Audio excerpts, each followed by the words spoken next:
కుందేళ్లు సాధు జంతువులు, ఆకులు అలములు తిని బ్రతికే శాకాహార జంతువులు. కానీ తమ పిల్లలకు ఏదైనా ఆపద వస్తే విషపు పాములపై కూడా రెచ్చిపోగలవని నిరూపించింది ఓ తల్లి కుందేలు.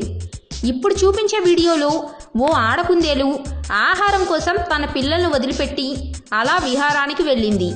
ఈ లోపల ఓ విషపు పాము చెట్టు చాటున చిన్న పొదలో ఉన్న బుడ్డి బుడ్డి కుందేలు పిల్లలను మధ్యాహ్న ఆహారంగా లాగించేయాలని ప్రయత్నించింది.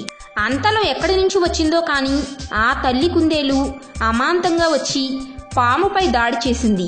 తన పిల్లలపై ఆ విషపు పాము దాడి చేసిందన్న కోపంతో తన ప్రవృత్తికి భిన్నంగా ఆ తల్లి కుందేలు ఆ విషపు పామును తరిమి కొట్టింది. ప్రకృతిలో చాలా అరుదుగా జరిగే ఇలాంటి సంఘటనను ఈ వీడియోలో మీరు కూడా చూడండి. తల్లి ప్రేమ నిజంగా ఎంత గొప్పదో అర్థమవుతుంది.